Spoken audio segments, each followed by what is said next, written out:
going on, guys? Welcome back to AriesEDC and another makerspace, and second week in a row, not just a makerspace, but we have another Meet the Maker. So tonight we're going to be talking with John Curran with Curran Blades. Yep, I got the shirt and everything. We got the swag kicking. Make sure you guys are checking out John Curran. We got his website. There's his email. He's also on, I believe, Instagram. Yeah, Instagram. So make sure you guys check him out. We're going to be talking to John, but he's backstage waiting and listening. But before we do, let's go ahead and say hi to everybody real quick before we bring him in. Marco, what's going on? Jim Miller. Yeah, you didn't quite beat Marco. He's the king. You know that. Keith the Knife Freak. What's going on? Keith, Apex Carry. Hello, hello, channel member. Cliff Brought. Hello to you, sir. I hope everybody is having a good day. Don and Chris Lowry, what's going on? How are you? I hope you're having a good day. Dom, what's going on? Dom? Killing it with those folders, man. Just chunky folders. Metal Relic, what's going on, man? I hope you're over the Valentine's Day hump with all of those projects I am sure that you are working on. That's awesome. Clayton, what's going on, man? Over at Burning Stables Forge. Clint Crosby, what's going on? Sorry, I can't talk. Sergeant Maximus, what's going on? How are you? Sarge, what's going on? Sarge, Kathleen. Hi, Kathleen. I hope you're doing well. Sean Batts, hello, hello. Mr. Mouse, welcome in. Awesome. Thanks to everybody for coming in. Make sure when you guys are coming in, you're hitting that subscribe button, hit the like button, and make sure you're talking because we just want to have a good time. Uh-oh, Jim, what happened? Your YouTube crashed. Uh-oh. That's not good. Hey, everyone, not on the computer trying to... All right, Clayton, thank you very much for letting us know. He's going to try to talk as much as he possibly can. All right, well, before further ado, let's go ahead and introduce John. John Curran is with Curran Blades, making amazing folders and fixed blades. We met him at the Gator Knife Show, I guess it's called now. And he's doing some really cool stuff. So, hey, John, how are you? I hope you're doing well. Thank you so much for doing this. I know we were talking before we came on, but thank you for coming on and doing this with me. This is pretty awesome. And you guys, if you haven't checked out, John was lucky enough to be invited on the Knife Junkie podcast, and it was a really cool interview. So John was able to be on with him over at the Knife Junkie podcast. And make sure you guys are checking that out. It was a great conversation. So that was pretty cool, John. I know he just kind of reached out and wanted to chat, and you were able to do that. I think that was pretty cool. No, it was good. I had a friend / customer of mine who actually, I think that's how this came about. He reached out to him and then he reached out to me, and lo and behold, I got to go on there, and I feel very fortunate to have done that. Just as I'm feeling fortunate enough to be on your show tonight. This is nice. Yeah. He has probably a much bigger audience. Bob DeMarco has a much bigger audience than me, but I'm hoping to expose you to a whole new audience of people. Hello, Trouble Bunny. How's it going?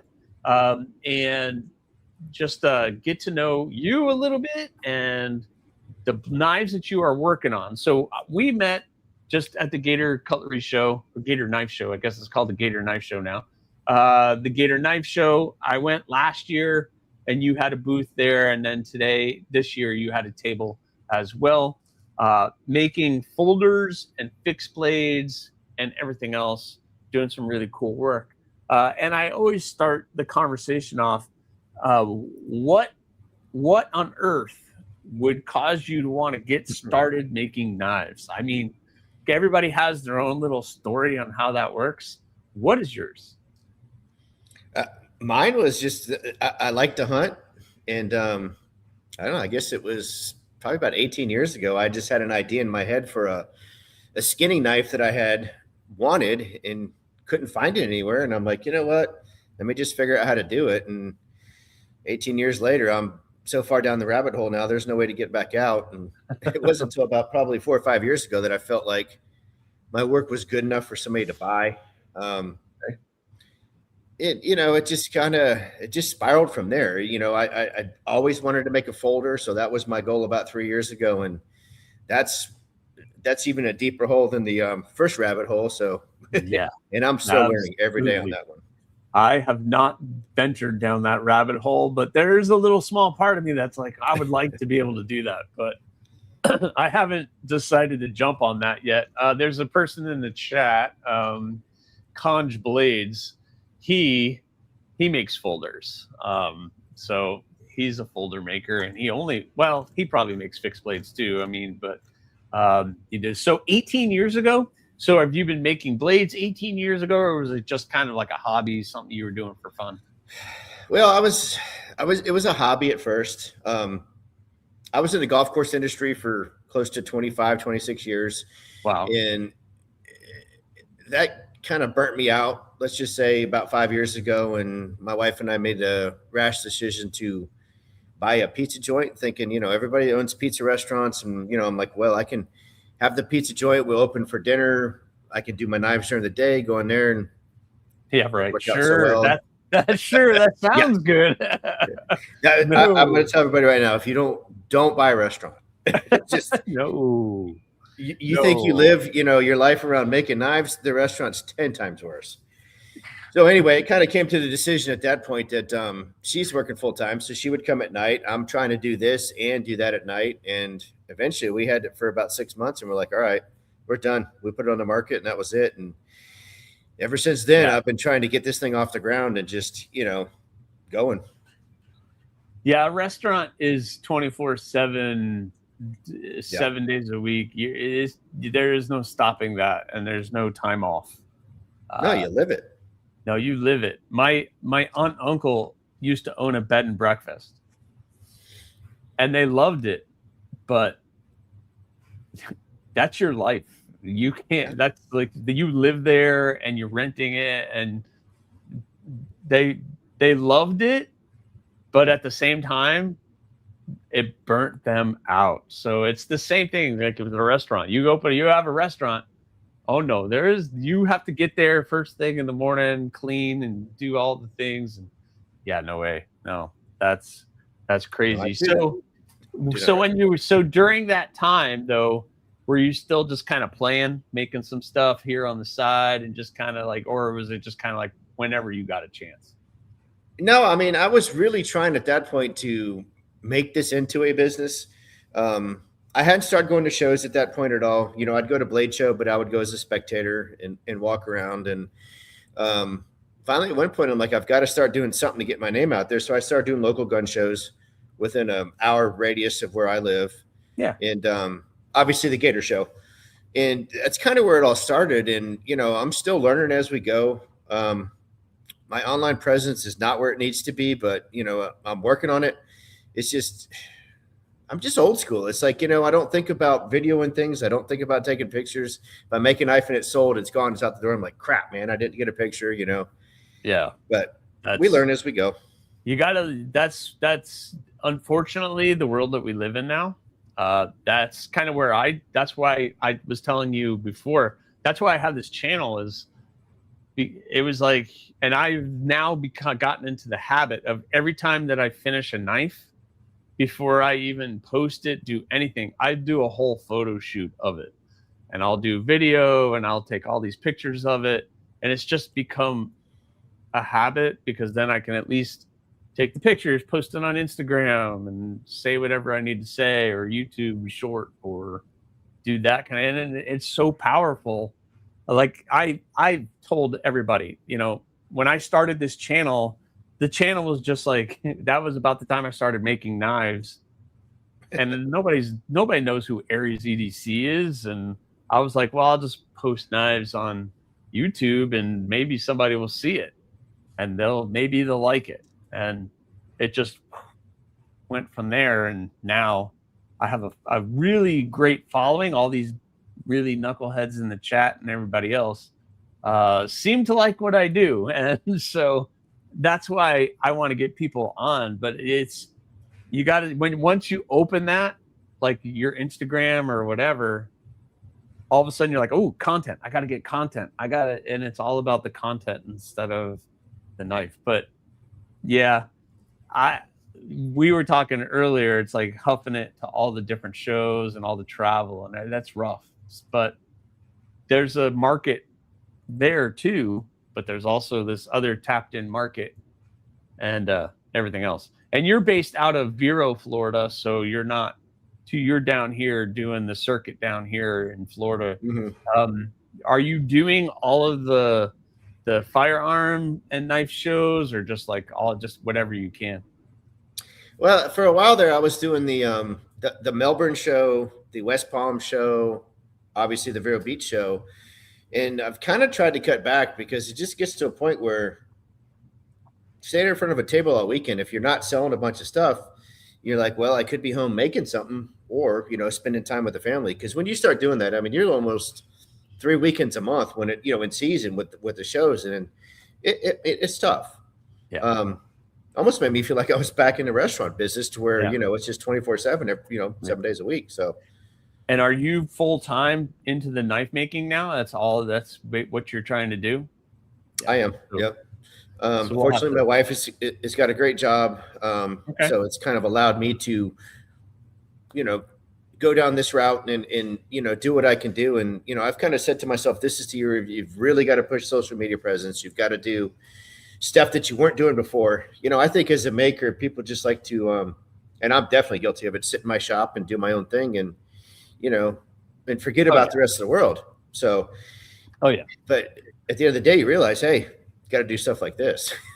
Oh yeah. I mean, I was out there today working but I would almost I put myself in a situation, and I love it because I film all the aspects of what I'm doing.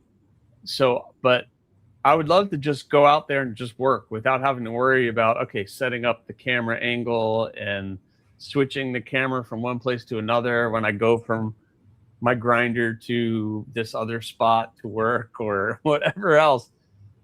But at the same cost, people like to watch it for whatever reason. They like to watch me make the knife, and it's just a little niche thing that I have been doing. But Instagram is a huge thing. I'm not on Facebook, but Facebook seems to be a big deal too.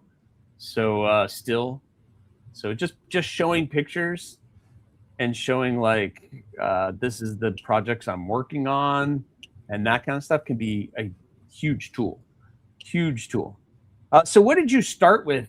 You said you were a hunter, so I'm assuming the first stuff you were doing was a fixed blade, probably some type of hunting knife that you could use. That's kind of like the story a lot of people have, where they couldn't find a knife, or they didn't want to pay the money to do the knife, so they decided to make one themselves. Is that kind of true to what you're doing? That's exactly how it went. And I think my first knife, I've got it hanging in my shop, was I believe it was 1095, and I at that point I'm like, I'm going to do my own micarta. So I attempted that with some different colored canvas and this, that, and the other. And I'll be honest, the knife didn't come out that bad. But it was one of those, I heated it with a torch, stuck it in some, canola oil, and I'm like, all right. And from there, it was kind of like, this is nice, but it's not where it really should be. So then you continue to chase that, and lo and behold, you just like I said, you go down a hole, and then you're buying grinders, you're buying your own oven, you're doing this, and everybody's like, well, you can send off for heat treat. I'm like, yeah, but I want to do it myself, Yeah. And that's kind of been my whole story of my life, is like, I want to figure it out on my own. And if I screw up, it's on me, but that's where you learn. So, heat treat fails and you have issues, and well, okay, I don't do that again. And it's kind of like when you send stuff off and have people do it, you're really not learning. No, it's funny how that takes a hold of you. Cause I remember so did you have the same kind of light bulb moment when you finished that first blade, where you were like, okay, it's done, and you had a little bit of gratification being able to finish that product to a usable tool, but then you were like, okay, wait, I enjoyed that process, I want to do more of that. Did that kind of work for you? Because that's how it was for me. I know after I finished my first one, I was like, oh wait, I did this. and I didn't do it well, but I think I know how to make it better. And then you start doing some research, like you said, getting different tools and different methods and talking to other makers. And that's one thing that's been awesome, is just picking brains of other makers, and just getting the help to be able to grow as a maker and try different things, which is awesome. So do you do all your own heat treats? So you have a heat treat oven? I do. Yep. So you're doing all stainless and everything else? Yeah, that was one of my first purchases. My first grinder was a DIY build, that ran screaming full speed. And I look at it now, I'm like, I don't even know how the hell I ground a blade on that.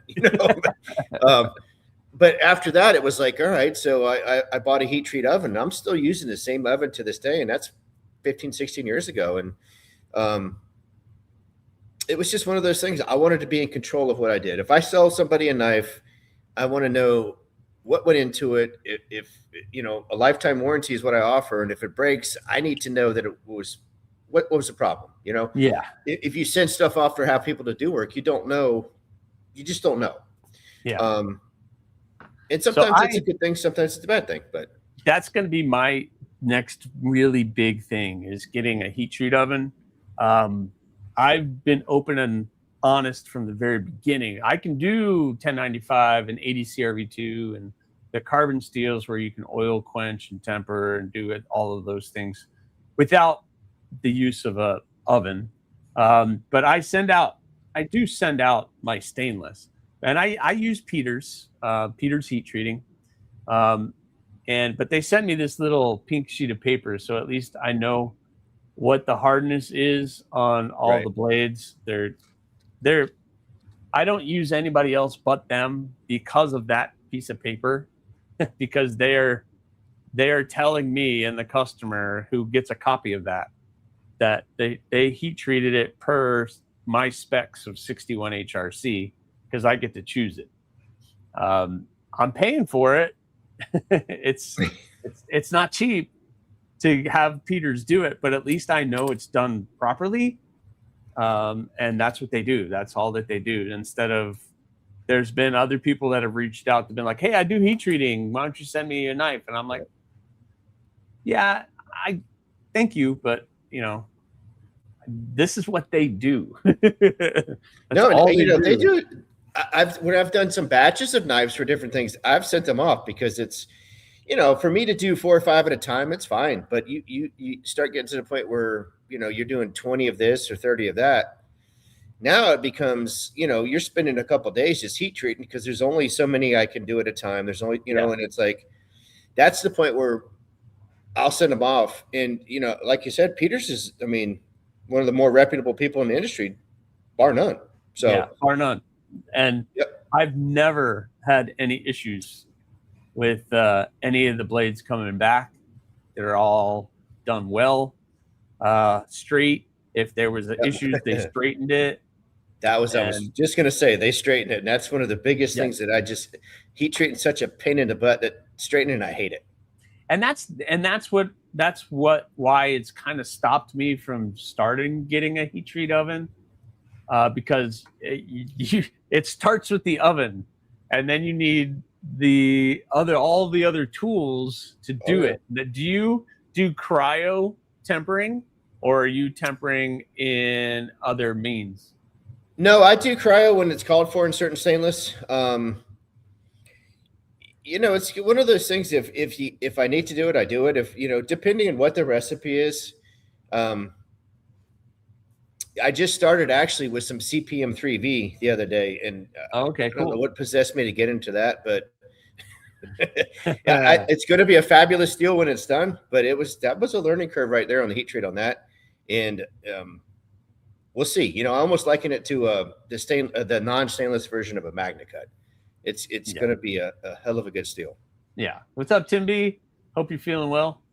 That's a crazy steel. Are you able to test your HRCs, or you found somebody to do it down there? That's one thing I wish I did. That was one of the other things I invested in early on, was a hardness tester. It was a tough pill to swallow. But I'm like, if you take care of stuff like this, it's kind of like the oven. It's going to last you, and it was the same thing. I wanted to be able, if I'm going to tell you my blade's 61 Rockwell, I want to be able to see that it's 61 Rockwell. And Yeah. I felt like that was a necessary expenditure, and I don't regret it to this day. Yeah, that's a very expensive but a very great tool to be able to have and to be able to use and to be able to test your blades as you're heat treating them. I think that's awesome. So that's all down the road for me, because I'm still new to all of that. But I do want to. That's the heat treat oven is one of my biggest things that I want to be able to get. Cosmin asked, are you cryoing on dry ice or the liquid nitrogen?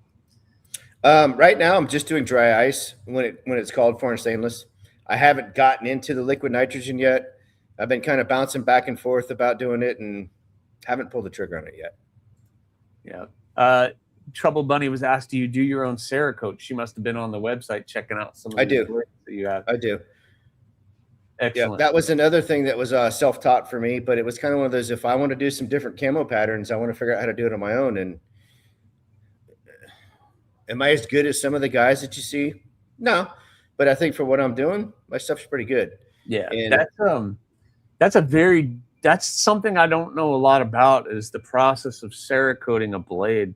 But it seems very cool to be able to do. Well, honestly, the reason I started doing it was I like to work with carbon steel. And I mean, obviously, as we all know, knife guys understand that it's going to patina, it's going to do this, it's going to do that. But you get these other customers who are like, hey, my blade's turning black, or there's these little, I'm like, all right, well, I mean, let me figure out how to do something to help that out. And that just kind of spiraled into another one of those rabbit holes where I'm like, all right, I started Cerakote, now I'm going to start figuring out how to do the camo patterns, do the stenciling, and, and I'll be quite honest, I enjoy that part of it. It's fun to be able to create something, but then you're actually even adding more to that creation when you can do some sort of, I hate to say paint job, but at the end of the day, that's really what it is. It's a paint job. It's just kind of like that. It's a better coating, right? But it's there to protect the blade as well. For the most part, I think it does have a layer of protection as long as the blade has been prepped properly beforehand, I would assume. And I guess we could talk about that a little bit. But I just want to kind of get back to the original story of getting into that. At what point did you say, yeah, I can start selling? What was that like? I think for me, it was people coming over to the house. And I mean, I've got, I'm sure as most knife makers do, just a rack of kitchen knives on the wall that, weren't quite good enough for anything else. So you're using them, and people be like, wow, those are nice. Why don't you sell them? And all right, well, you want to buy one? And, it kind of started from there, and friends, and then they talk to friends, and people like your stuff. And I mean, long and the short of it is, it just kind of one of those, it just kept building until I'm like, okay, well, maybe my stuff is pretty nice. Let's see if we can do something else with it. Yeah, that's awesome. And then did you start selling to like just friends and maybe coworkers, and then it became bigger than that? Then it started to become, well, I could do pretty well. Yeah. And I mean, as we talked about, it started all out with fixed blades. And then I don't know what it was about 3 years ago. I'm like, man, I got to figure out how to make a folder. And, everybody's like, don't do it, don't do it, don't do it. And I'm like, I'm going to do it. And I mean, I've got a bucket full of just scrap parts. And even to this day, I mean, I'm still making folders. I'm like, it's just not right. So into the scrap bin it goes, and we start over, and it hurts. But yeah, it hurts. But if you're going to sell something to somebody, and I'm sure the same way as you want to know that you're selling the best product that you can to somebody, and not giving them some so product. It is. I mean, and we can. That's a whole nother side project, because I've had the discussion before where there's a product and I finish a knife. Like I just finished these over here. And I finish it and I have it, and it's a usable tool and it looks pretty good. But for me, and probably for you too, you start looking at it and you're just kind of like, yeah, I could have done better with that. I could have done better with this. And you just start looking and you really start tearing yourself up. And it's just super minute details that probably you would be the only person to be able to see it. But yeah, it's just, But it's hard to tell yourself that, you know. yeah. I'm right And there with you. you have to let it go and be like, okay, that person wanted it. We'll be good. So yeah, we have those. Yeah. It, con Con's Blades understands your pain. Exactly. It hurts massively because he does. That's all. He does a bunch of folders, and he does all handmade folders, and he doesn't have any mills or anything else like that. So he's doing everything by hand, which I'm assuming you're doing it kind of the same way. I do. I actually went out last December and I like, you know what? I mean, if I'm doing batches of knives, I would have some of the times I'd have them laser cut by companies and stuff. I'm like, you know, X Tool came out with their CNC laser. And I'm like, I'm just going to pull the trigger and do it. And I'm going to tell you, that's been one of the best investments I've done. Really? Are you using it to cut out what? To cut out everything? Steel, like the liners? Titanium. Yep. Awesome. Wow. That must be a huge laser. It's actually only about a 1500 watt laser, but it's like, you know, I was a little worried about the power on it, but once I started playing with it, I can cut out 1/4 inch stuff all day long. Whoa, really? 1/4 inch stuff? 1/4 inch titanium? Oh, yeah. No, not titanium. Titanium 160 is about the thickness that I can go. Okay. But you don't need anything really thicker than that for a folder. No, not at all. So that's pretty awesome. And you know, people said to me like, well, then it's not handmade. I'm like, well, what's the difference of doing this or me sitting in front of a bandsaw, cutting it out that way? You know what I mean? And finally, I just like the heck with it. That's what I'm going to do.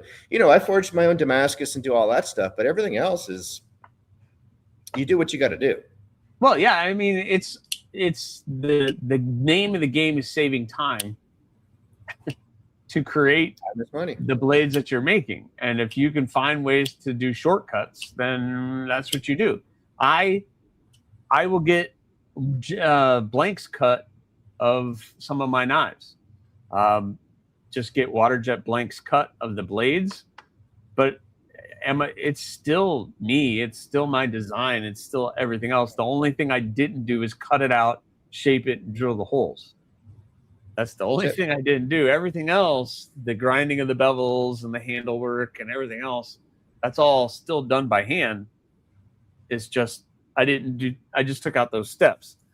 Does that make it any less my knife? No. The same thing for you. Yep. So that's cool. Yep. It was, you know, it saves time because there's one operation that can be doing something here while you're over here grinding bevels instead of sitting in front of the bandsaw. And to me, it was, you know, I'm not going to lie, I haven't paid for the machine yet, you know, as far as sales, but it will happen. And the other benefit to me was, you know, you get a design in your head and you want to do it. Now I can just go out there, put it on the machine, cut it out. And I'm like, oh, it's not going to work. You know, it just doesn't fit the hand the way it looks like on paper and yada, yada, yada. And it saved me a lot of time doing that versus going out there making something, spending the money on actually. And I'm like, man, this just isn't going to work. Do you cut it out like in wood or something, just to like build a model basically? I used to. And now I've just, I'll just take a thin piece of galvanized or some sort of thin stainless I have around here and actually cut it out that way. And then put it in your hand and see how it feels. Yeah. Obviously the thickness isn't there. But, you know, you can kind of tell after doing this for a while what's going to work and what's not going to work. And that's been a big help to me. Oh, yeah. I mean, because I am, you know, the wood guy, and I put every one of my models or patterns in wood. And just doing that to be able to hold it in the hand is just like, if I'm drawing out a design or playing with something and I'm like, I kind of like that, I think that'll work, then I put it in wood. And then that's what tells me, okay, this is going to work. I kind of like the way that hits my hand right there. And I can imagine what it's going to be like once I put handle material on that and everything else. And then boom, I'm ready to go. So yeah, but to be able to like, but I guess right now people are doing like the 3D printers and everything else doing them. And now people are going crazy with the building of Really? a, I don't know, a model or a pattern, building that out. So you Well, could do that. You could do that on that. I can, and I mean, it's the same way. I always did it the same way as you with wood. And before that, it was cardboard, and then even before that, I did it out of paper. But you just couldn't. You can't put a piece of paper in your hand and and feel what it feels like. So it's kind of like you had to step it up to the. You can kind of feel on paper what that might be, but for me it was getting it in wood, and once I got it into wood, then it was like, okay, yeah. Now I know. That was my story. Like my first knife that I designed, I put it in wood, and I literally would walk around the house just holding it, and I'd be like, oh, it feels good. It feels good. And then I ended up making one, but there was a lot more to that story, which these guys have all heard. But that's pretty awesome. So let's take a look at let's take a look at the website, guys, and see what we're talking about. If you guys haven't checked out the website, make sure you go to it. I have it linked at the top of the chat. He's going to be at a bunch of upcoming events, and Blade Show Texas is the next one. So if you guys are going to Blade Show Texas, make sure you check out Table 5S, because that's where John will be. But let's scroll down, and we're going to look at what is available. And he already let me know that the website is pretty updated, but he has to take a look at it while we look at it. So you're doing fixed blades, so you have these two guys, which I'm assuming that laser cutter is involved with getting these big old holes in those blades. I did this before, and the only way I could figure out how to do it was with a uni bit, and I think I burned up 3 uni bits. I'm like, I'm done. I give up at this point. I see those holes, and I'm like, there's no way. I don't even know how I would get a hole that big. So doing the laser is definitely pretty cool. So these guys are pretty awesome. We got some red liners, some jimping on the spine, got the hole. Those two are pretty cool. So those are nice. And then we got this guy talking about Cerakoting. What handle material is that? That's actually from fat carbon. Okay, so it's the copper fat carbon. Yep. Okay, that's pretty cool. And then you have the Cerakoted blade. So there's the lock side of the blade. And you did the Cerakoting yourself. Yep, I did. That thing is pretty cool. And this is what's that? Do you have like models or names for the knives? That was I called the Alpha. I've actually got another one in process now for somebody who loved the tiger stripe, but he wanted bright orange and black. So we're doing the handle and the blade that way. Oh, that's cool. So all pretty orange bright. And black. Now we have some 80s camo, or no, watermelon. That's watermelon. That's the watermelon. Yeah. That's the watermelon. I like the way you have that set up. That's the Alpha as well. You matched the Cerakoting on the blade with that, so that's pretty cool. I can zoom in. There we go. How about that, guys? Yeah, that was a fun project. That was the first time of me trying to, the initial layer was sprayed on, but the rest of what you see there was all done with a sponge, trying to get it to kind of mimic the camo carbon. That is awesome. I might have to pick your brain on that process. I've never actually seen it done before. So, and this one caught my eye. That thing is pretty cool. I know it's sold, but check that out, guys. That thing, is that just file work, or is that yeah. And then just, it was an anodized finish, and I just kind of took it from there. Yeah, that's beautiful. I like that the Alpha. It's got that really kind of cool clip point with the swedge. Excellent design. And they feel really good in hand, because I know I picked one up at the show. But yeah, that's pretty awesome. We have some fixed blades. I have some of that Kydex sitting behind me right now. I love that blade shape. That's pretty cool. Kind of a Warney kind of reverse Actually, Tonto. I've got one sitting here too. We can look at when you get off of this. All It right, was just finished up for a custom job. that's cool. You put you got a Hamon on there and everything. Yeah, That's pretty cool. All right, let's see what you got. Let me go back to here. yeah. This one's kind of along the basically the same profile. Yeah. But this guy was he approached me at one of the local shows, and he's an elk hunter, and he wanted something to take out west. And he's a lefty, and he wanted me to add, I don't know if you're going to see it in the picture here, but I've never done it before, but some jimping actually on the scale. On the scale itself too? That's kind of fun. Well, his thought was, he likes to actually get a little bit of thumb pressure here. I'm like, okay, so after doing this one, I'm like, that's kind of a nice little thing to a knife like this. Yeah, in fact, cool. I mean, I would use it. So yeah, excellent. Wouldn't it hurt to hold? No, and then I do my own sheets, but I mean, that's kind of one of those. I don't know about you, but that's one of the processes I'm just. Oh yeah, I do my own sheets. Not fun to do. No, it doesn't actually. No, it does not hurt to hold it at all. Yeah. I mean, it's nothing but grip. Yeah, I do all my own sheath, my Kydex work, and I've kind of refined it, got it pretty good. I mean, they snap in.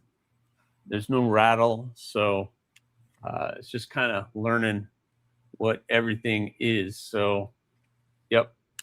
But yeah, I do all my Kydex work.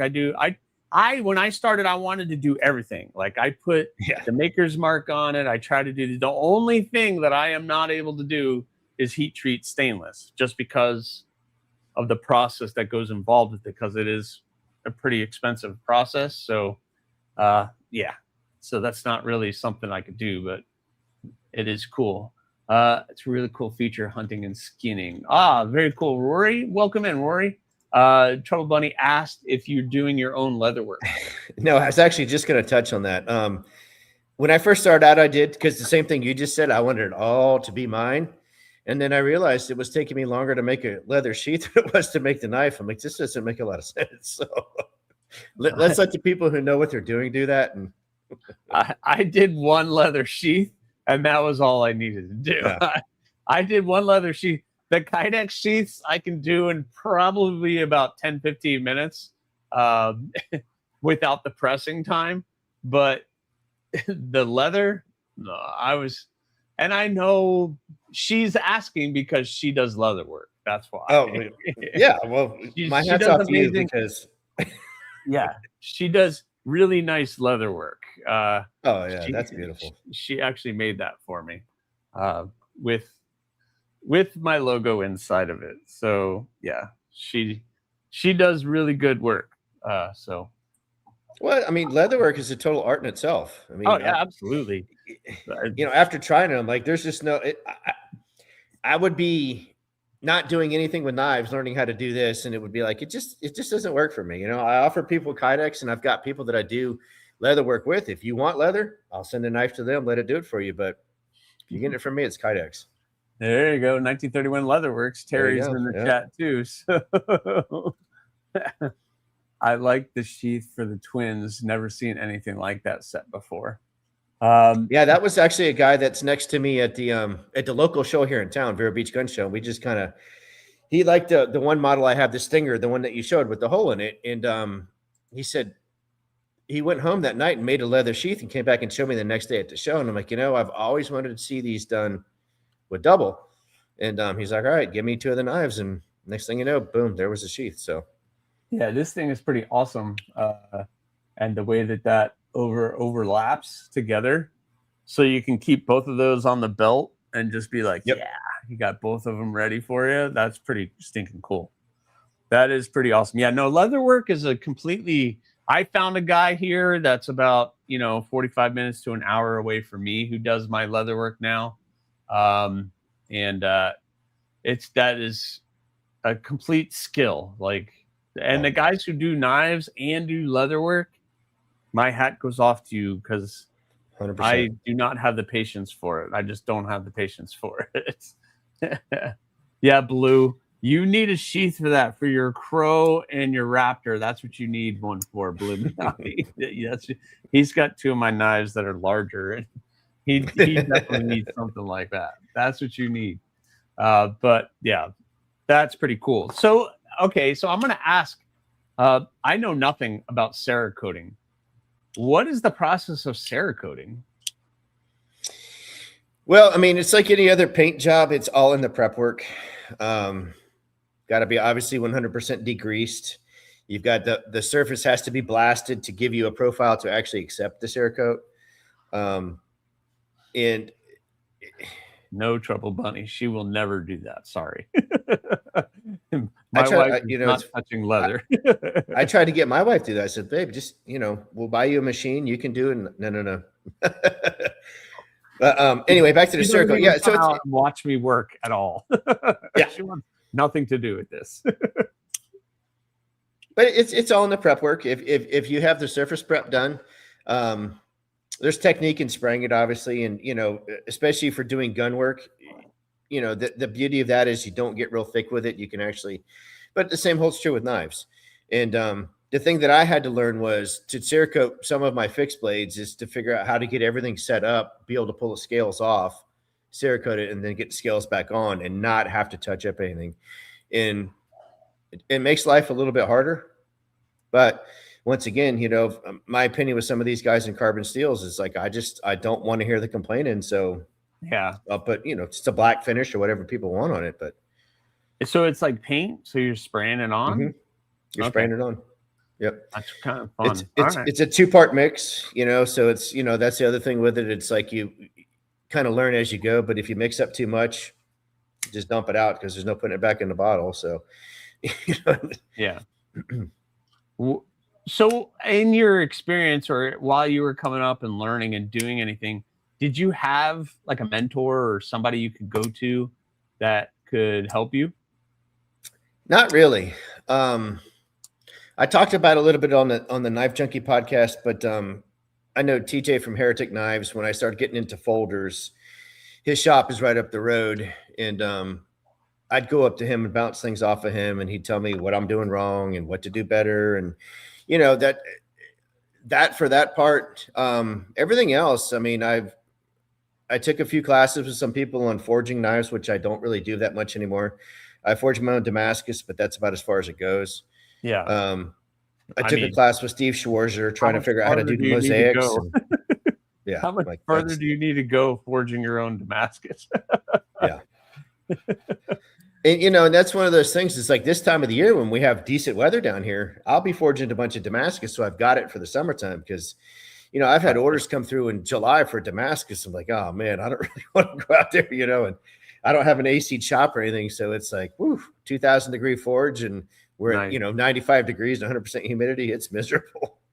So when you started off, you were just kind of like probably me just watching videos and maybe talking to people here and there. Yep. And I still do. I'm sure like you do. If you find something new you want to try, what's the first thing you do? I'm going to go Google it and see if I can find something on YouTube. Let's see if I can find it. I followed a couple channels that were doing like how to or showing how they do it and the tools that they did. And that was kind of my experience as well. I didn't really have, and I still don't really, I have people that I can reach out to and ask questions to, but I didn't really have like a mentor. I've never like spent time in somebody else's shop and see how they do things, which I think is very, it's kind of, it's a good thing and a bad thing because then you're just learning on your own, but then being able to experience and see what somebody else is doing after you have some experience like you do, then bringing it back and be like, okay, I can use that part, but not that part, and go from there. So I think that's cool. I think that's a big part of it. Yeah. Because last week I had Adam with Goose Creek Knives, and his biggest thing was just like, I just like trying to problem solve and figure out how to do things my own, which is pretty cool. No, I'm right there with you. To me, you learn from your mistakes, hopefully, because a mistake with some of these steels and stuff that we use and some of the handle materials is expensive. And, I mean, if you don't learn, it's just, you might as well, yeah, especially that stuff. Yeah. I mean, I had a guy come over the other day and I had screwed up a couple scales with camo carbon, and he's like, that hurts. I'm like, yeah, it hurts really bad. But I mean, what are you going to do? I guarantee you it won't happen again. Yeah, you eat those costs, and then you learn real quick not to do that again. But that material is fun. It's not cheap, and it's hard to get. I don't know if you've witnessed that, but I finally had gotten in about a month ago some of the 80s camo carbon. I've been looking for that for a long time.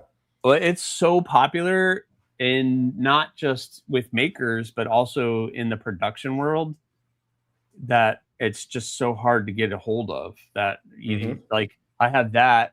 And like I don't even think they have that available at all right now. The Damtanium with the purple and the blue, they don't even have that available as far as I know. But yeah, that stuff is very difficult to do. Someone asked, do you have a full-size Reaper larger than the Junior? The full size is about a 5.5-inch blade. Yeah, double-sided dagger style. I do. Yep. Wow. Is that on the website, the Reaper? There might be one or two on the website. I have, I think, 2 here that I haven't. I don't know if I posted them on the website yet. Like I said, I'm bad about this. That's my goal in 2026 is to actually take pictures and put stuff online, not just make it and forget about it. So what I tell people is just call me or text me. If I don't have it, it can be made, obviously. And 9 times out of 10, I probably got something. I'm just too lazy to put on the website. There's your Reaper, guys. That's what the Reaper looks like. That thing is sick. Oh, I'm sorry. I thought he was talking about the Javelin. Yep. Yeah, the Reaper. He was saying the Reaper. So there you go. There's your Reaper. That's cool. That thing is awesome. So what's the size on that one, though? It's a little over a 4-inch blade. That kind of inspired me. That knife right there inspired me to do the double edge. Well, he said Reaper, right? He didn't say Javelin. Yeah, that's why I assumed he meant that, but maybe he meant the Javelin because maybe, I don't know. Maybe, let's see. Thanks. All right. Yeah, no worries. So forging your own Damascus, what on earth got you wrapped up in doing that? Just another one of those things. I wanted to do it on my own. Just another thing, huh? Jeez, that's crazy. I don't know if Clayton is still in the chat, Burning Stable Forge, but he does his own Damascus as well. But he forges blades and he does everything. But what on earth? And did you have any help learning that skill? The only help I had on that, I spent a day with Steve Schwarzer, and that was a couple years ago. But my main goal with him was to learn mosaic Damascus, which I've never made since. So it was kind of like it was phenomenal to actually spend time with him and in his shop. And I mean, the guy's a legend. That would be awesome. But that was kind of after I had started making Damascus. I had just ordered a press at that point. And, I'm like, you know what? If I've got a press coming, I better learn exactly everything I can do with it. And it was probably one of the most worthwhile days I'd ever spent. It was just a good day. Learned a lot of things. Don't really use them today. But, the knowledge is there if I want to go back and look at all the notes I took. But, it was the same thing. I wanted to learn. If I sold you a Damascus knife, I wanted it to be my Damascus, whether it was, as good as anybody else's around. It was still mine. And, and I know what went into it. I know the heat treat was, everything. That's awesome. Because that is something people ask me all the time. Of course, when they find out you're a knife maker, the first thing that anybody ever asks, and they're just kind of, like Forged in Fire. And I'm like, no, not like Forged in Fire. and there's what? And I'm like, I don't forge. I'm what's called a stock removal knife maker. And I just cut, and they're like, oh. And I'm like, yeah. Oh. I mean, yes, it's a much different process, not so involved, but that forging thing, I mean, I do have a forge, but I don't have an anvil, and quite frankly, I don't really have a lot of space to spread out. Just getting a heat treat oven out there would probably limit me to a lot more space, but I only have a small, like I'm sitting in a third of my garage, and then on the other side of that wall is the rest of my garage, which is where my shop is. So it's just a small garage, but to be able to spread out and have all those tools, I just don't have the space. So I'm trying to make do with what I have. I would love to be able to spread out, but I just don't have property or be able to do that much. But so is your shop like fairly large? It's well, long story short, when my wife and I got married, we bought this house, and her thing was, I want a pool, and mine was, I need a separate shop. So this place came on the market. I mean, the day it went on the market, we came over and put an offer in on it, and it's got a separate, about 2.5 car garage that, you know, is big. But how do you say this? It's like once you start doing something, you realize you need more space. There's never enough space. There's never enough space, right? And you know, I mean, I've got everything crammed in there that I can get in there, and you know, and it works. But I would much prefer to have more space. So it's just, you know, you do what you get. Absolutely, you work with what you got. I guess that means we need standing our own leather. Yes, Trouble Bunny, Yugi Leatherworks. You and Emily get on, or you and Trouble Bunny get on that. Yes, Chris has been here. War Room EDC has been here. He's tiny shop. Yeah. I have just a little area that I can spread out. And I have like the other side, I kind of spread out a little bit, but it's really not that big. And I like, people are like, oh, you should get a 2x72. And I'm like, I don't even think I have room for that. I have a little 2x42 that I use. But it gets the job done. But that's why I tell people all the time, I'm not really set up to make larger knives. Like that's really not what I make. I make smaller stuff. So like these things, I make small stuff. So, but you know, that's what's coming back in style. I'm set up to make small knives like that. So, which guys, I don't know, this one is available, just so you guys know, the Thorn with the cool GL Hanson's and Sons Racarta handle material. That one is still available, just so you guys know. And I found out, if you guys watch this week's TNFNU, I found out that this handle material glows, which is pretty cool. I didn't even know that. I was in the middle of shooting a video, and I was playing with my little black light, and I shined it on this material, and all of a sudden I was like, oh, wait, it glows. That's cool. So I didn't even know that it did that, but that's available. But we're talking about John. Sorry, John. No, you're fine. There's plenty to go around for everybody. Nice. So what else do you have? Your folders. Do you only have the Alpha as kind of like your model? Because I know you've done some other blade shapes too. Well, I've kind of gotten into the more of the, I don't know what you would call this, maybe the American Tonto style, where it's a compound grind. Yeah. You know, my thing on this was I really wanted a much thicker tip, and to do a traditional grind, you just kind of get the tip thin. Yeah. And, you know, unfortunately. Yeah. And this is, you know, this is kind of been the, as I said earlier, the rabbit hole that I've gone down now, and I'm just continuing to try to get this to where I want it. And hopefully I'm going to have a handful of these to bring with me to Texas. That's awesome. I've got some cool carbon that's going to go on them. And what's the steel? This one's CPM 154, but the ones that will be going with me to Texas are LMAX. That is some LMAX. You're going to bring some LMAX. Yeah, and that is a thick chunk of 154 too. It is. That's like 3/16, quarter inch. Actually, no. This is 5/32. Okay. It just looked so thick when you held up the spine. I was like, wow, that is a chunk. Well, then, you know, this one you had just shown, this is the, you know, the one with the cool colors. And this one actually is LMAX. Okay. That's LMAX, and you Cerakoted the LMAX. That's cool. I did. Yep. If I had to do it all over again, I probably wouldn't have Cerakoted this one, but it is what it is. Nah, hey, it looks awesome. I'm sure you'll probably get a buyer for that. That's awesome. That would be cool. And do you have any of the? I know you have a different blade shape, like a Warncliffe. I have more of a. I'm working on a Warncliffe. Yeah, there you go. That is awesome. I'm a sucker for that. That blade shape right there. It's cool. You know that whenever I carry a knife, this is typically what I go to as well. It's just a good all around everyday blade shape. Yeah, I love that.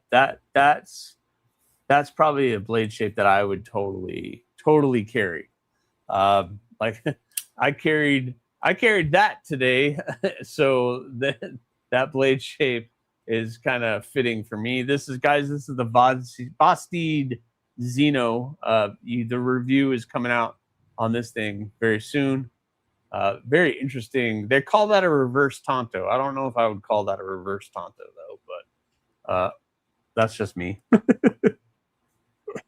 Yeah, it's a good shape. It's just a usable shape.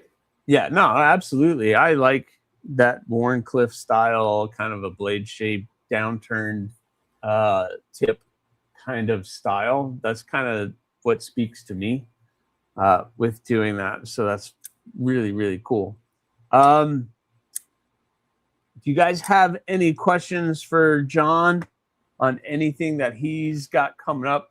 You have Blade Show Texas, and you're doing some other things. Do you have any goals for yourself for kind of new designs or anything like that that you're trying to work on right now that is kind of like side projects that you're just kind of kicking around? Well, I'm kind of like what you've done with the smaller fixed blade knives. It's kind of been, I'm chasing one of those where until I can get it exactly where I want it. But, you know, my goal is to have something where a lot of people ask for neck knives. I've never been one that's into neck knives, but, you know, my thought process was if I could do something like that and also have it to where it can be one of the pocket type fixed blades, you can shove it in your boot, you know, that's kind of what I'm hoping to get something done here in the next few months. Just see how things go. Yeah, that's always been my thing. When it comes to fixed blades, I have a very particular style or need for what an EDC fixed blade is, because I like the EDC size fixed blades, so small stuff. And everybody has their own different opinion on what EDC is. There are some people that would EDC, you know, a big 4-inch hunter like that, you know, something like that. They would EDC that. Where for me, I'm like, okay, I need just a nice little small, little clean blade that I can have for just little everyday carry type needs. This is a model I call the Bloom. But this is one of mine, and it's just I don't need anything more than that. So, and then that spawned into other things where I like to do a lot of little stuff. So, like, you know, just it's small but it's slim and sleek and easy to carry, because I carry on the belt appendix carry on the belt with a little loop, and I'm in and out of a vehicle all day, and I just want it to disappear. You know, I want to almost forget I'm carrying it, and I can't have a lot of stuff in my pockets either.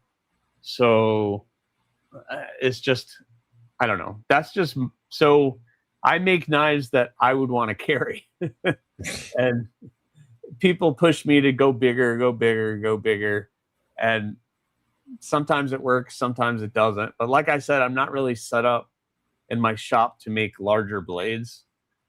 I'm just not set up. I'm set up for smaller stuff. So are you set up? Go ahead. I think you're catering to the right market. I mean, I see people asking for that all the time now. You know, it's like everybody carries I'm not going to say everybody. Most people carry a knife, and I've got more and more people like, I used to carry a pocket knife, but I'd like to have a smaller fixed blade to carry.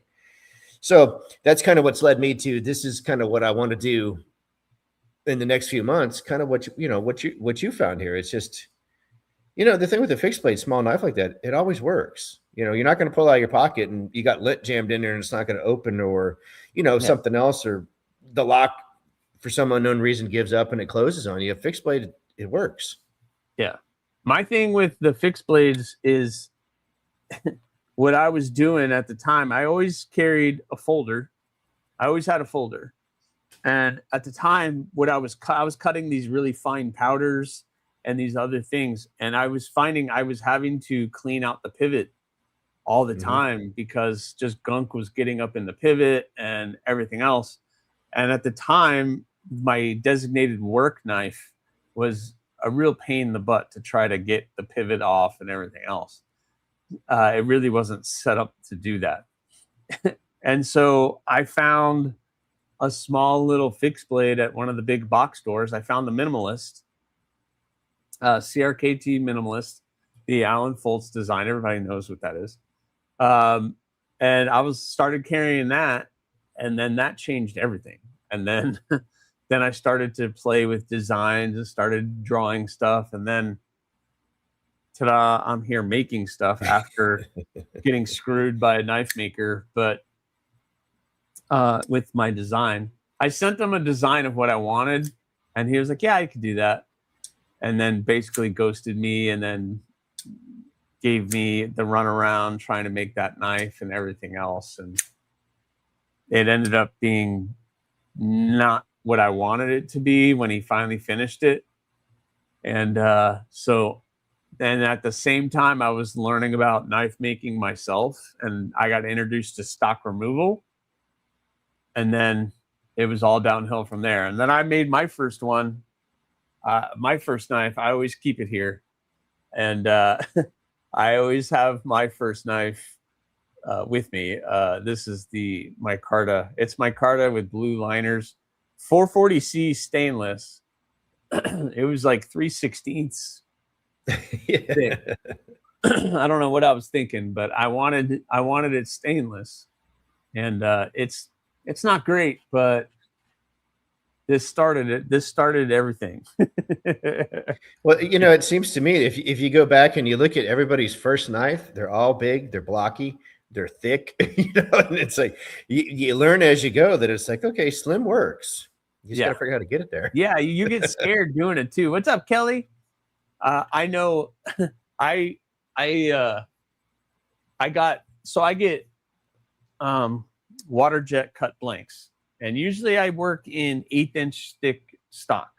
Usually that's my go-to stock that I like to use is 1/8", and that's what, like, all my knives are in 1/8" thick stock.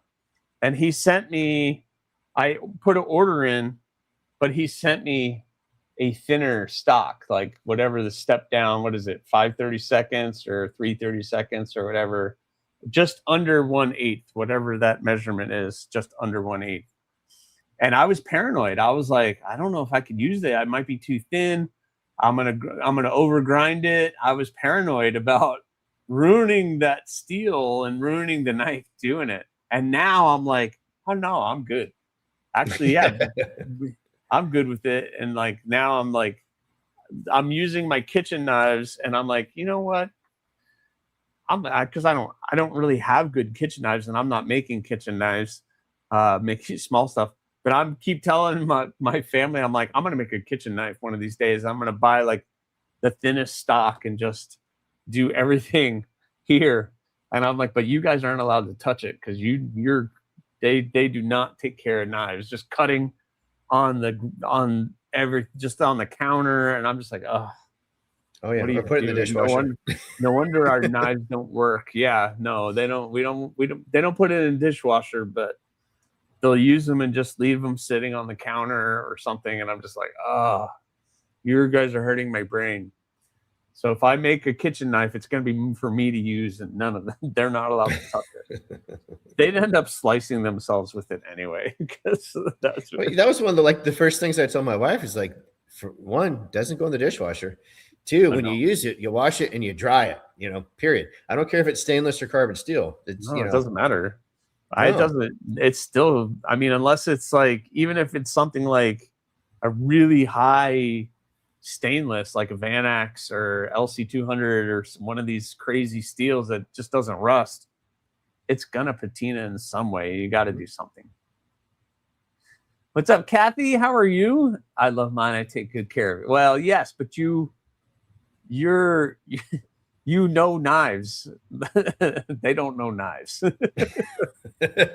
She knows she's with Burning Stables Forge, so she does leather work. Kathy does do some leather work too. Yeah, I don't know. The kitchen. Have you done kitchen knives?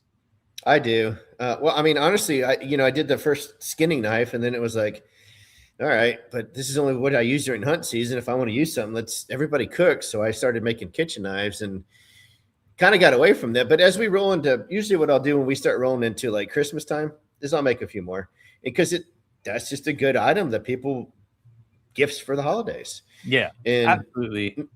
Not one of my favorite things to make, but they do well. And I find I have fun with them because it's like you just said, let me see how thin I can get with it. Because, thin isn't in a kitchen knife. So yeah. Do you what size stock do you start with, or do you forge it? No, usually 3/32, and then by the time you're done, you're even I would say I've been down to maybe 0.06, Wow. and just light and just feels good. And yeah. I mean, you would want to chop a tree down. It's fine. Yeah, you're just cutting vegetables and stuff. That's so you need something nice and thin, and that's what a kitchen knife would be. Nice, Kathy. Great question. What's your favorite thing to make? I'd say probably some of my bigger fixed blades.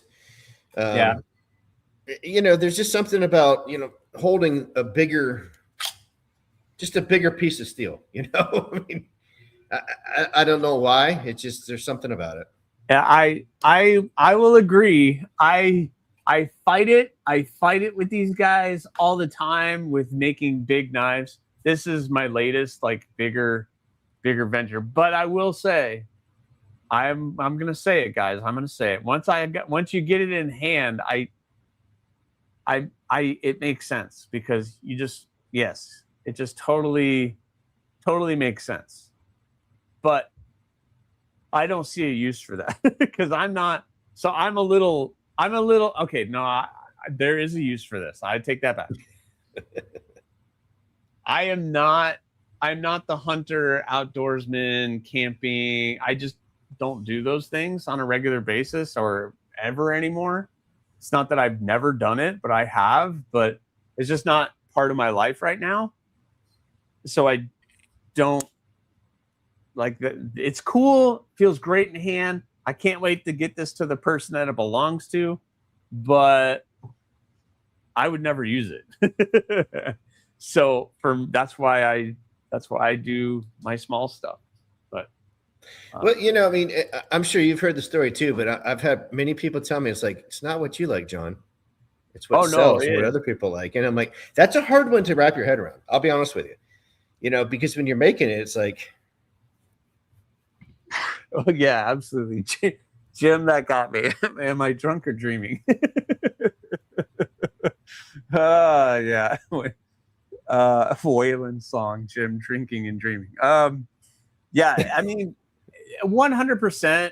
But I think we had this discussion. I had this discussion with somebody else, and I kind of have it with myself as a maker.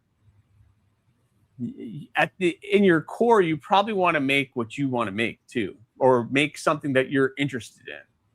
So like you're doing the folders, or you're doing knives that at the end of the day you like, but I know you're also at the mindset of you have to make a living doing it. So you have to kind of, if they want it, yeah, I'm going to do it just to keep the ball rolling and keep it going. And I get asked all the time, you need to make it bigger. Where's the XL version of that knife? And I have XL versions of a lot of my knives now, because I started off making really small 3-finger knives, and everybody asked me for extra large versions of it. Only one time, John, has it ever been the opposite, where I had that pattern, which is called a crow, and then somebody asked me for the smaller version of that, which which I was way happy to oblige to do that, but because it seems to be very popular right now. But yeah, I mean, I've gone bigger. I've done everything. I've done some crazy stuff. I don't know where he is, but he'll pop up after I show that thing. I love that blade design. So this is so okay. Do you know Simple Little Life on YouTube? Oh, you know that? You know him? Yep. So a couple of years ago, a little while ago, he did this kind of style blade as kind of a build-along challenge where micro. Yes, Kelly, and you know Kelly's got a micro. Let me highlight that chat. There it is. Yeah, the micro. Yeah, Kelly's got a micro. Jim's got a micro. But he did this thing where he had this blade shape and he did a handle shape, not this handle shape, a different one. And he was like, you guys, you can have the pattern, you can make the knife. I'll share it on all my channels and blah, blah, blah. And it was like, everybody make the knife, send them pictures of it. And I was kicking myself when he did it at the time because there was something about that blade shape that really got me. But I was trying to wrap my head around how I was going to make that knife because that blade shape is not easy. It wasn't easy for me to figure out how I was going to grind that blade shape. And but I went for it and I ended up doing it, and that was called the Talon. And I started showing off this knife, and I ended up keeping it, which I'm glad I did. And this is my kind of salute to everybody knife now, and my designated package opener, which is why it's covered in tape. And the people in the chat for about a year were like, we need a larger version of that. And you call it the Raptor. And there's a guy in the chat, Bluminati, and he was the brainchild behind this. And I've actually made this knife now. I made one. It's a giant thing, that is for sure. But there is one in existence. And then, of course, then they hit me with, okay, now we want that with a harpoon and a compound grind. Why not, right? I can't win with them. I cannot win with them. That's what keeps it interesting, though. Yes, that's why they're all unique. Every maker has their own style, and that's why there's room for all the community. Yeah, exactly. 100%. Kathy, 100%. If people have asked me to do some stuff, and John, maybe that this happens to you too, people would be like, all right, cool, I want this, this, and this. And I'm like, yeah, that sounds cool, but I'm not your guy. Maybe try this person, or maybe I know a couple other makers that might be interested in doing that kind of thing, but I'm probably not your guy. And it's okay. It's okay. No, that's why there's so many of us.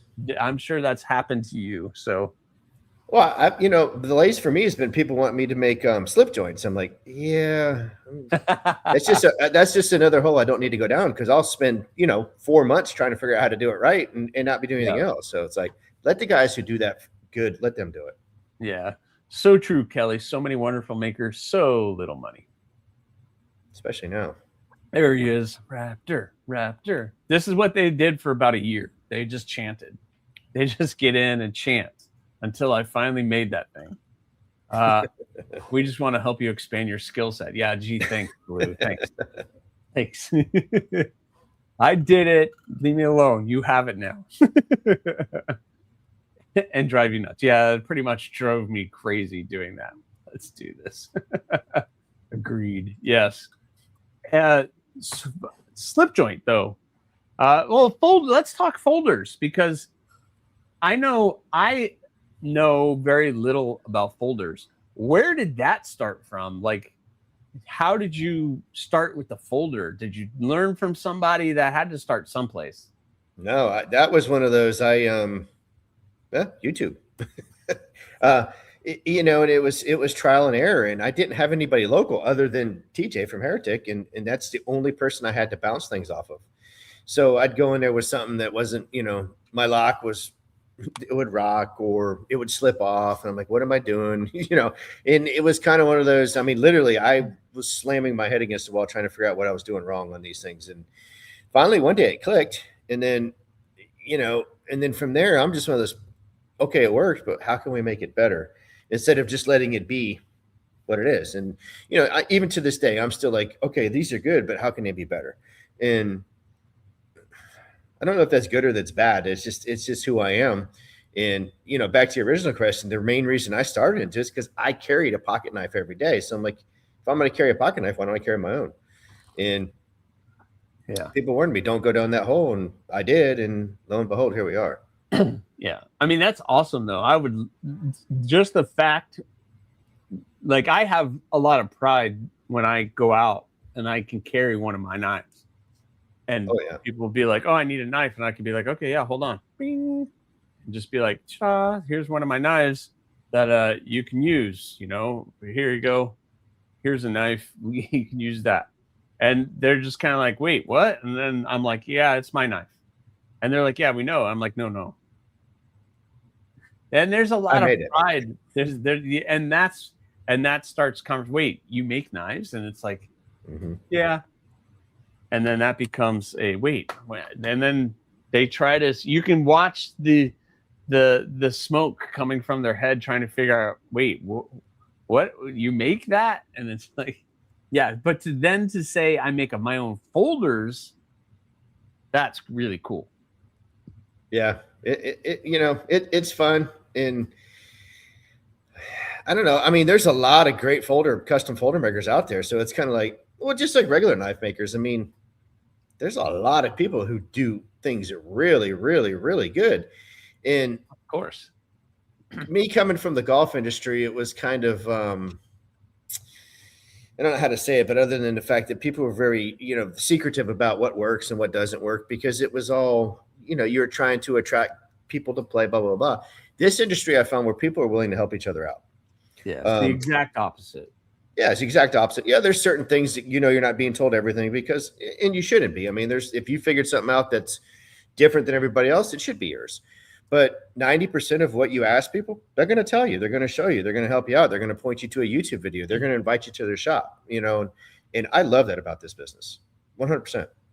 Oh yeah. Some of the best learning experiences I have had is presenting one of my works to another maker or, you know, an old school maker.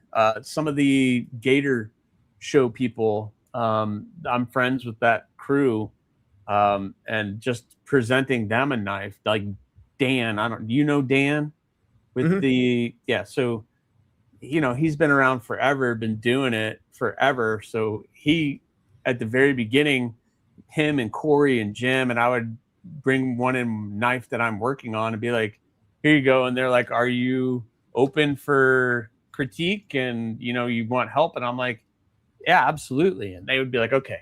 And they would take the knife and not like bash me down with it, but they would be like, you can work on this, you can work on this, that you can try to do this. And then they would give me helps and tips and tricks on how to do it.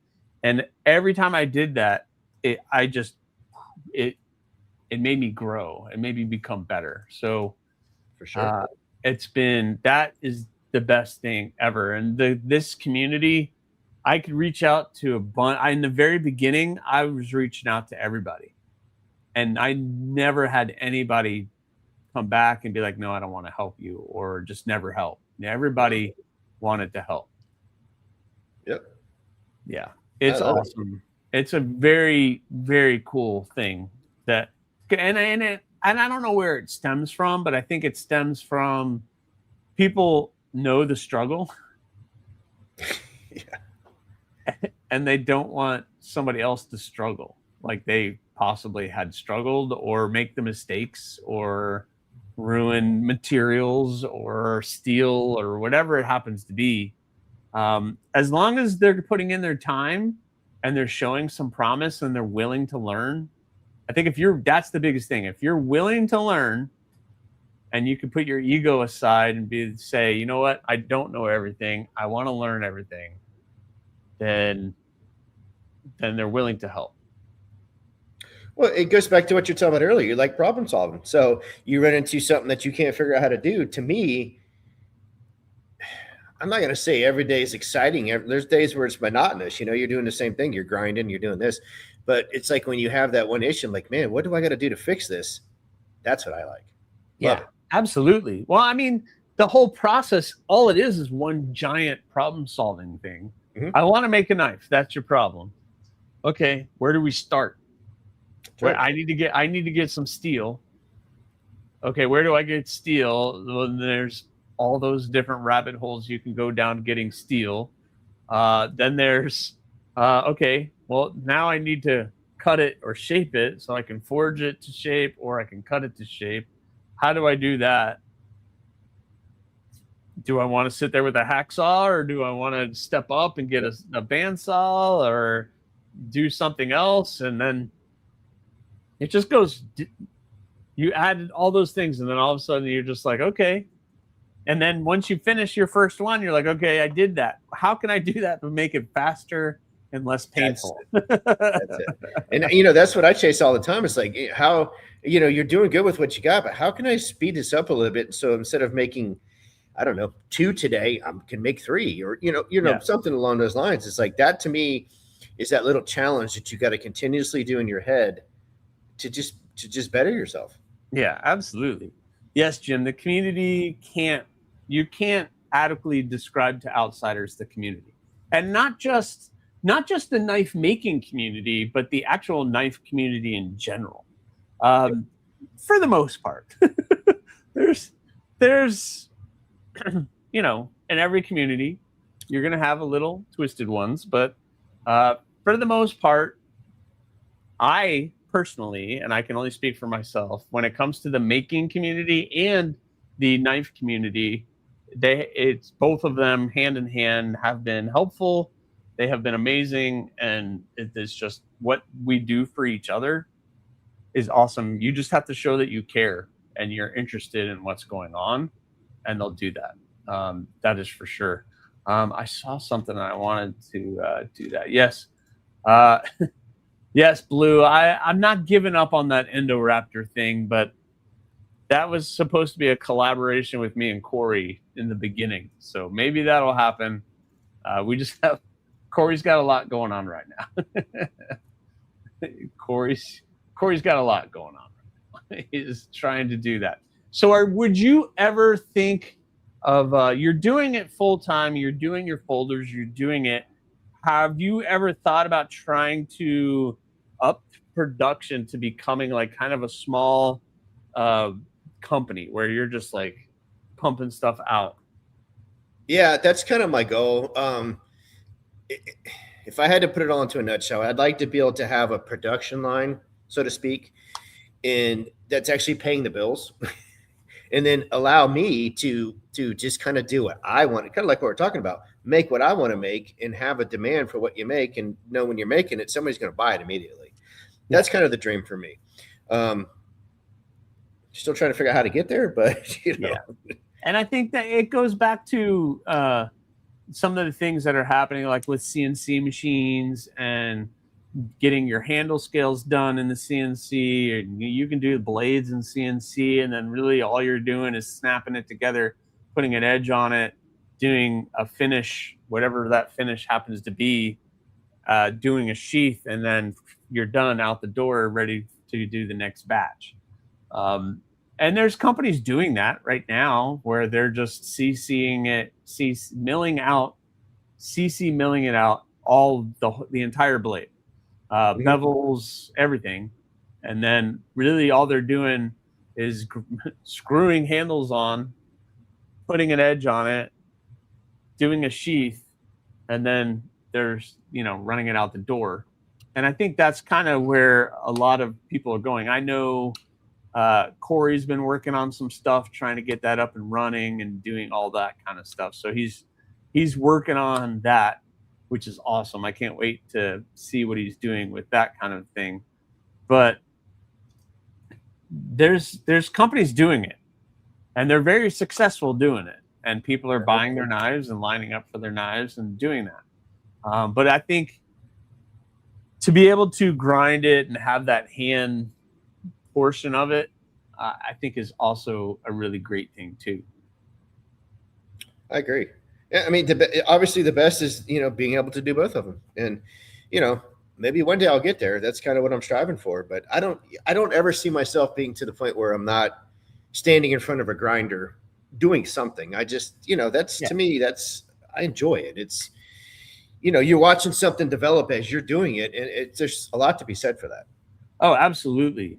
And that, brings me to a question of what I know for me personally, and I kind of spoke about it before. When you finish a product, now, I think we talked earlier. When you get a knife to the point where you're saying, okay, this is done, and me and you both know, and most makers can agree, once you get to that point, you say, okay, it's done. It's not really done. It's like, okay, I should not do any more to this. That's kind of, maybe that should be more of the answer, right? This is good. 100%. This has to be good enough for my brain right now, right? Because there's always a couple things you're like, oh, I wish I would have done that, or maybe I want to change this, or maybe I need to fix that little thing. And if you do that, that opens an Easter egg for something else that you have to do. But when you get to that point, do you still, after 18 years of doing it, do you still get that feeling of pride when you finish a piece of work? Oh, every single time. Yeah. Every time. And would you say that kind of drives you to keep going? It does. 100%. To spiral that into something else, it's kind of like you're talking about. Yeah, I can pick up any knife that I've made and be like, man, I screwed this up. I did this. I should have done this. Should have done that. And then I'll show it to somebody. I'm like, yeah, why aren't you selling that knife? I'm like, because you got this wrong. They're like, I don't see anything wrong with it. I'm like, I do. So it's kind of hard for me to sell it. And then finally somebody's like, you know what? You need to start selling these as blims, knock $100 off or whatever. And I'm like, that's not a bad idea. I've still yet to do it because I'm kind of like, I don't want something to go out of my shop that's just not right. Yeah. You know what I mean? Yeah. Absolutely. I had a blade completely break in half. And I was showing it on the channel and people were like, no, don't throw that away. You could do something with that. I'll buy it. And I'm just kind of like, no, listen, guys, you don't understand. This broken half, I can't trust it that it's going to be. Actually, it was a max, so it was a large blade, and it was like that much was like, okay, that much was left of the blade. It was only like, and it was perfectly straight cut, so there was like maybe an inch and a half of blade there, and I was like, what am I gonna do with something with that big of a handle and an inch and a half blade sticking out straight up? And people in the chat that are in here are like, no, I'll buy that. I'll do just put handles on it. And it's just, I'm like, guys, no, let it go. Let it go. It's okay. I made a mistake. I broke it. Let it go. Yeah. So it's one of those things. But for me, that's my thing. It's like when I finish a product, that sense of pride to be like, yes, I finished it. Here you go. And then to be able to pass that along to somebody and for them to use it and appreciate it means a lot. I mean, it just means a lot of things. I used to manage engineers. The hardest thing was to tell them that product was ready to turn in, quit tweaking, and Pete say, yeah, that they're never going to be. I can sit here and I have to literally be like, it's done. And I need to get that out of here as quickly as possible because the longer it sits there, the longer I'm going to want to do something else to it. It's so very true. Talking about the Cerakote thing, it's kind of like once I put the Cerakote on it, that's it. I can't mess with it anymore. So it's kind of like, now I know I'm done. Let's put it aside and move on. If not, oh, there's a little scratch here. Let me go back over there and try and fix that. God, no, those are the little things that just drive me crazy. It drives me crazy. It's just like, oh, there's a little scratch.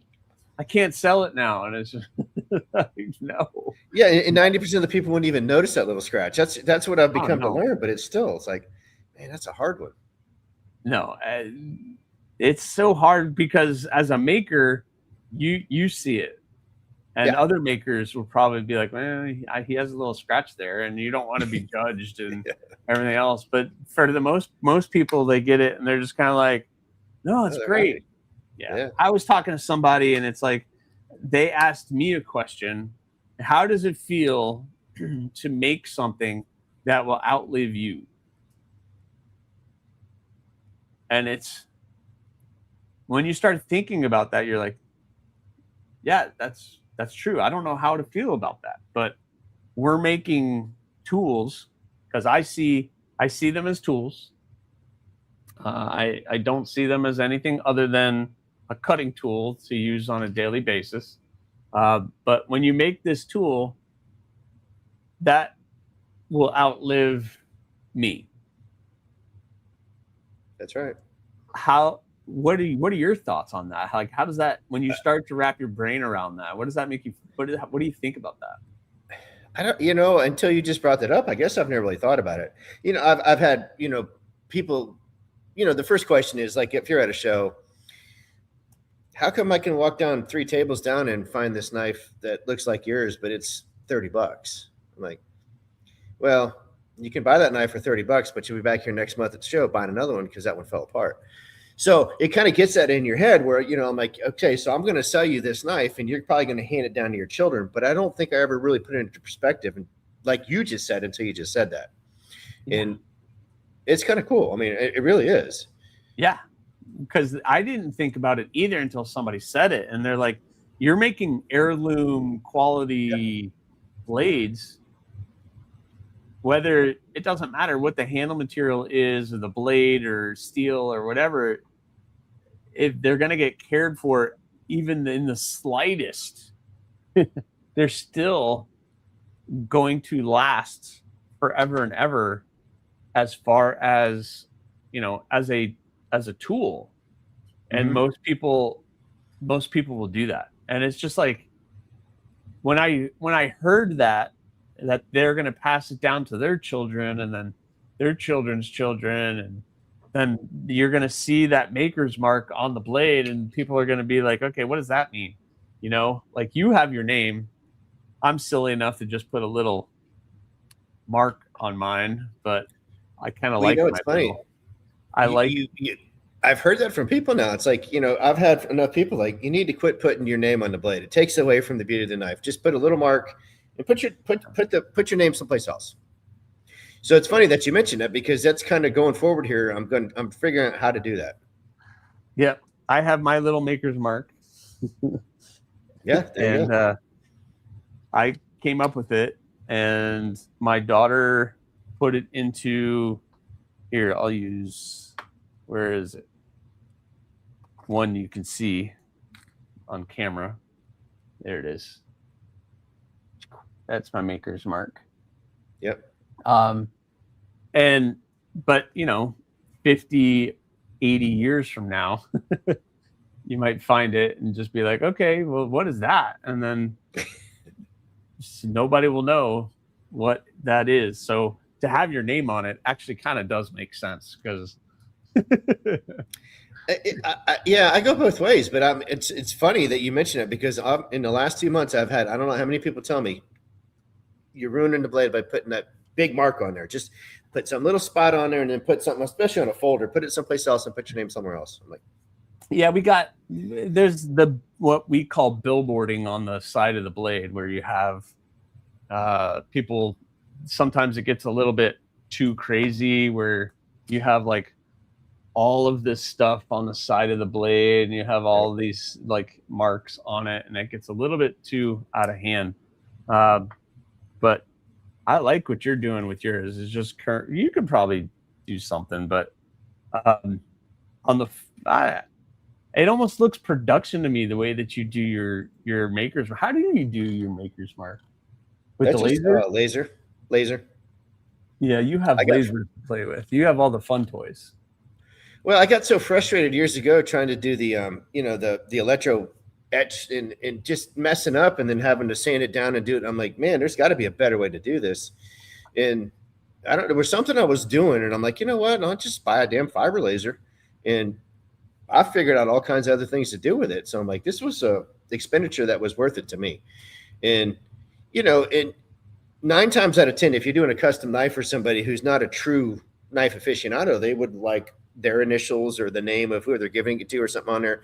And that enabled me to add that to, what I was doing. And at this point, I would recommend anybody. I mean, the cost of fiber lasers has come down so much at this point. It's simple. It's easy. Yeah. Fiber lasers. I think Illuminati Ninja has some laser capabilities because he makes some really cool stuff. He made me that, but yeah, he does some really good work. Yeah, I do that. But I can stencil anything. I bought a stencil printer or a little label printer, and you can buy stencil tape. And I could basically take anything that's fairly simple. Like I could take your name and your mark, and I could electro etch it onto the blades. I have some blades that I have collabed with designing. So on one side will be my maker's mark, and on the other side I could put their maker's mark.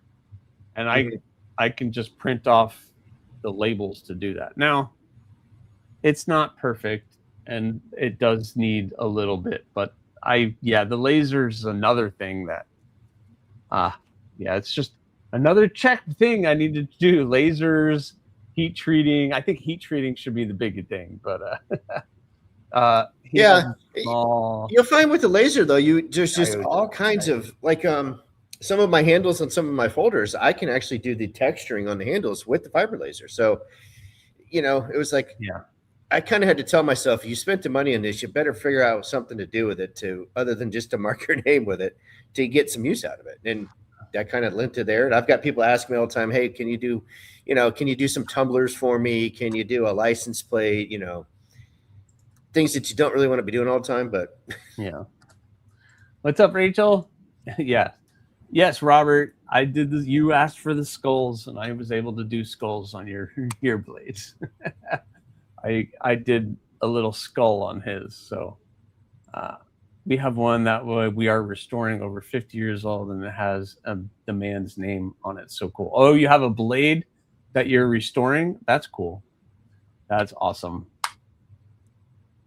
So what? Okay, so you have, I'm assuming, a couple 2x72s. You have an adjustable. What do you have for machines that you're running? You have. I have 2x72s now. The first one I started out with, and I still use it predominantly, was the Travis Wirtz, the TW. Okay. And then the 90, where you can actually, that was one of the first ones where you can go horizontal and vertical with it. Okay. And then I bought it a Ameribraid a couple years ago after looking at them at Blade Show. They're nice. They're nice, and they have, Ameribraid has done a great job with adding accessories for their grinders. Yeah. And that's what I would tell anybody at this point. Look for something that you can actually buy, but you can continue to add on. I mean, 9 out of 10 knife makers are pretty good making their own stuff. And, I've made my own attachments and stuff like this, but sometimes it's a lot easier to buy something than it is to spend a week making something. Yeah. That's taking you away from making knives. Exactly. It's funny. People ask me, and I'm like, I used to kind of joke with my dad. I'm like, why are you paying people to do all this stuff? You know how to do this, or we can do it. And he's like, you'll see one day, son. It was about 10 years ago. I'm like, all right, I get it now. Yeah. Time's valuable. Yeah, absolutely. So you have the grinder. Are you cutting stuff out on the laser now? You're just primarily cutting stuff out on the laser. Still the bandsaw. I mean, I do a decent amount of stuff on the bandsaw, but like for the folders, I can cut the frame out. Obviously with carbon fiber and stuff like that, I'm not lasering that. That's cut by hand. I'm trying to think what else. I got the heat treat oven. Do you have you don't have mills or CNC machine? Or I have a mill. I mean, that was one of those things I wanted to get one and was always afraid of one. And I ran into a maker at a show a couple years ago, and he's like, if you want to start making folders, you're going to have to at least get a mini mill. And I did. And I mean, even to this day, every folder they use is made on a mini mill. I don't have a big mill, nothing like that. It's all done with one of these small ones. And for the amount of knives that I'm doing, it works. I can see if you would get into a production line. No, that's not going to cut it. But that and drill presses, I mean, that's about my shop at that point. Yeah, that's awesome. Yeah, I think that's the big thing where I see people have blades in a drill press and they're cutting the lock bar out, and that's kind of how they have it set up, and they're just going back and forth slowly but surely cutting that lock bar out. And it works. Doing it that way. It works, yeah. I mean, and that's how they're doing it, because they don't have a mill or anything like that where they could do it that way. So that's awesome. What is go ahead. No, I was just going to say, one of the things for me was in some of the stuff that I bought, it was always in the back of my mind that if for some reason I got out of this, most of the stuff here I could sell. You're not going to make what you spend on it, but you're going to get something out of it. So it wasn't that hard of a decision for me to purchase things. Let's just put it that way. Yeah. It made sense later on as I went along. It was like you changing out your drill press. So now I'm looking for, I'd find a cheap drill press on Facebook Marketplace or something like that. So now I've got 3 or 4 different drill presses. But, at the end of the day, I don't have much money tied up in them. And it makes life easier because you're not changing 20 things out to make one knife. Oh, yeah, absolutely. It's all about time. Like, how can you save time, and how can you do something faster where you can, like, if I'm gluing up handles and I have that drying, then I can come over here and do something else on something else. There's always something I could do. I'm not just going to sit around and be like, okay, well, I got a couple hours. I'll just sit and do nothing now. I sometimes I could do that, but I'm not full-time either. I have a part-time job, and I'm kind of part-time knife maker, but I've got a lot of other things going on. But what I was going to ask you with the building process, and I'm curious what your answer is going to be, because you do fixed blades and folders. And I know having other makers on who do folders, what the answer usually is, but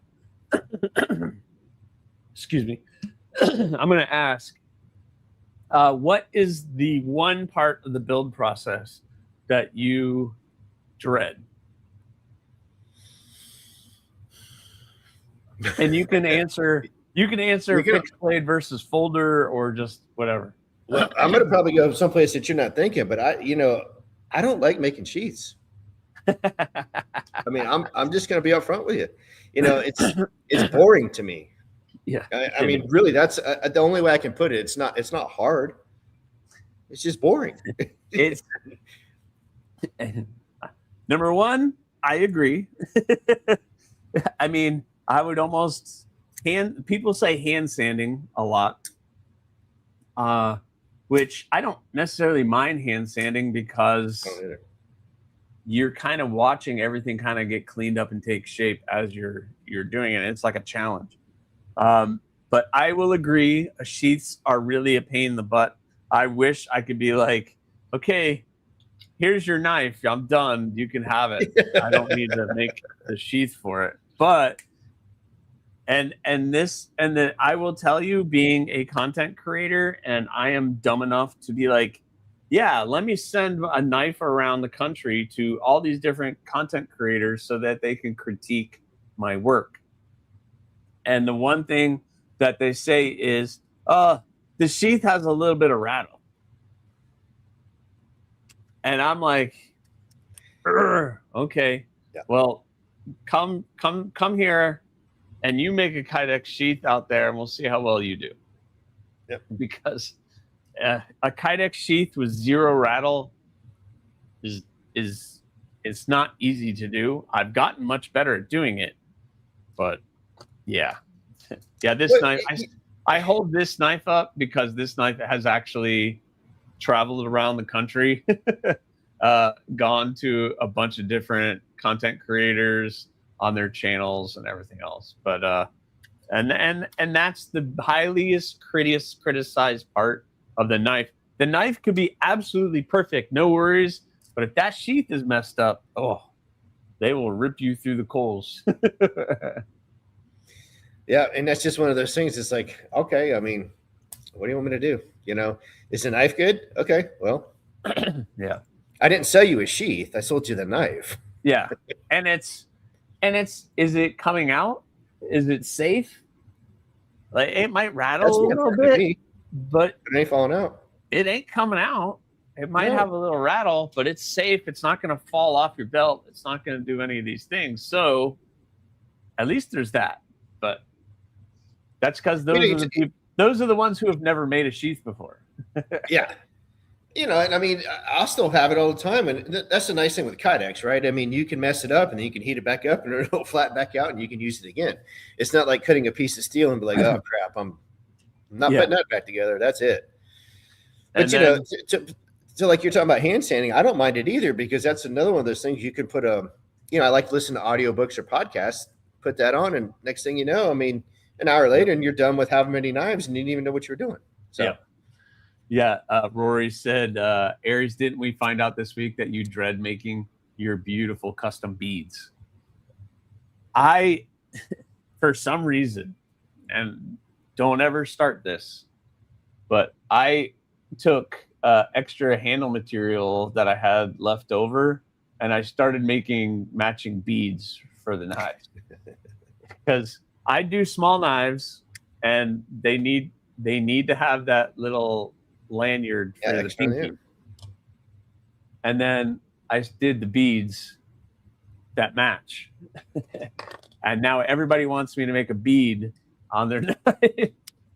And it's just an extra thing. It's like, okay, it's just I'm done with the knife. I'm done with I have to make the bead now. And so then I get stuck making beads, and of course that's like a 3-piece bead with the G10 liner and the 2 pieces of handle material sandwiched. And it just becomes another thing. And I'm like, can we not just do the beads? But everybody wants the bead. Carried my no rattle bloom poon today. Awesome, Jim. Thank you. Still has no rattle. That's awesome. But yeah, it's so what about the fold? So that's the sheath for the fixed blades, but what about folders? I'm fishing for the answer because I think I know what it is based on other folder makers that have been on. You know,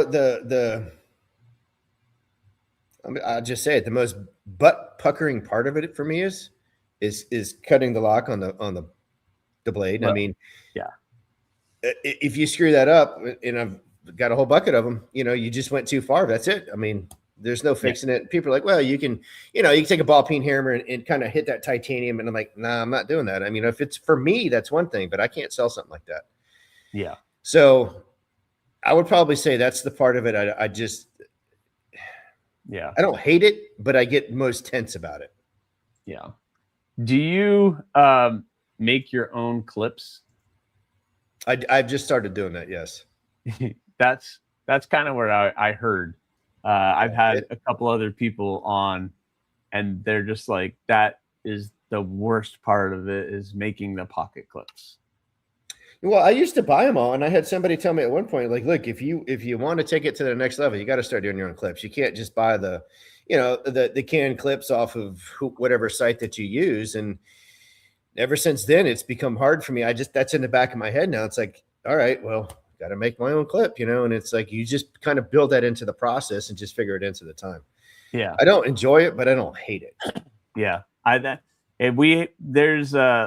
told you earlier, Donnie Bless Knives, Laser Ghost Knives. He makes everything, and that's his nightmare. He's like, I got the knife done. Now I got to go make the clip. And he makes very beautiful clips out of titanium and whatever material he's using. But I know that's his downfall, is he hates doing clips. And again, it's a part of the knife that the knife is great, and the clip is an essential part of it on how you carry it that makes or break the knife. Where it's such, the knife is fine, but that clip, Mm-hmm. Yeah. Well, that looks good. I kind of liken this to the whole sheath thing. It's like that's kind of the last thing I do. It's like the last thing you do is make a sheath, and it's like I don't know if it's just to the point where I'm just want it to be done, or it's like I'm to one of those. I'm like, all right, I want to move on to the next thing. I want to move on to the next thing, and I find myself sometimes just walking around my shop, starting on 10 different things instead of completing some. And so it's kind of like now I'm trying to. You make the clip, it's done. You put it aside. You make the sheath, it's done. You put it aside. It's kind of like that final step that you don't want to do. Yeah, I agree. It's good. Yeah, Jim, that rock hopper, that was what, 4 years ago, 3 years ago, you got that rock hopper, and the Kydex sheath is holding up and it just has a little rattle. That's not bad. I'll take that, because I did that a long time ago. I did that a while ago. Kathy, I want a rock hopper and a Ripley. Yeah, the Ripley is awesome. I got the handle. That's Laser Ghost Knives knife. War Room EDC's Ripley. It's awesome. He does that. I want a Max, a Motley, and a Ripley. Lynch Northwest clips are awesome. Yeah, they're good. I don't necessarily think you put one on a custom, but I guess you could, depending on the custom and the hardware that was used. But I was showing off my Baja rock hopper and my Westers yesterday. A couple of nice guys. Very cool. Urban, thank you.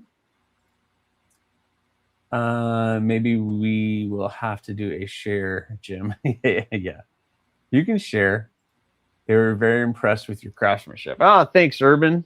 I'm just a guy in my garage goofing around, doing some crazy stuff. Well, do you guys have any more questions for John? We're coming up to the 10 o'clock hour. We got about 9 more minutes left. Do you guys have any questions for him that we can ask? I'll open it up to you guys to see if you guys have any questions. If you are interested in getting a knife from John, the best thing to do, John, is just go to the website or hit you up on Instagram and just call, email, let you know. Call me. Yep. So, guys, here's his. Oh, you can text. Oh, there you go. I'm going to show off here is his info. Again, his website is linked into the top of the chat. There's his email address, curranblades@gmail.com. There's his phone number, so you guys can hit him up. He's also on Instagram, and you can message him there as well. So make sure you guys are doing that. If you're interested in one of his amazing blades, I've had them in hand, and they're very smooth, and they really snap, really awesome. I love the Alpha. John just went to the site. Yep. Thank you. The Alpha is a really great. I had this one up. This one is pretty cool. Let me share my screen again. I had this one up. And then we'll go back to Rachel's comment. Rachel asked, what's the hardest knife you've done?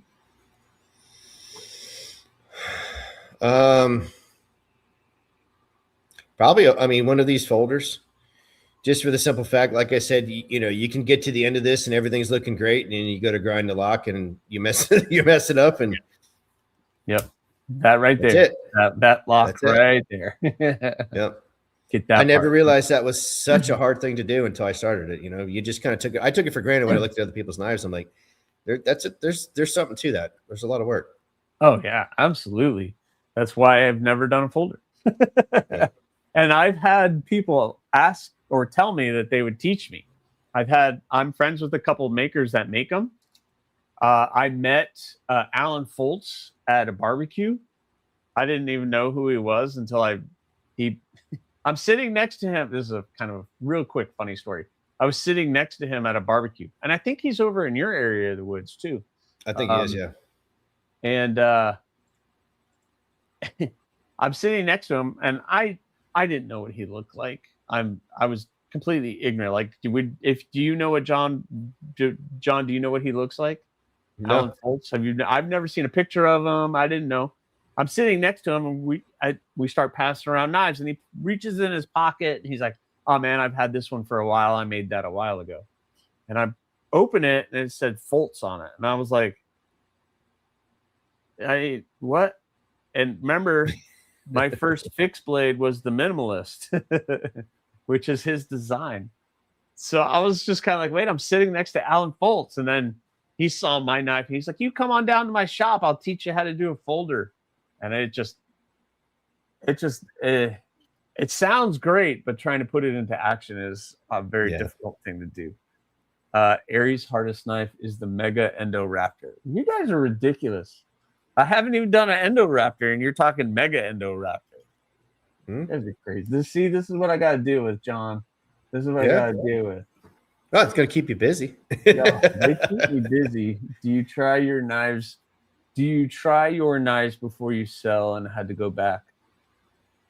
Yes, I do. I don't do the Forged in Fire trial with them, but I do use them. And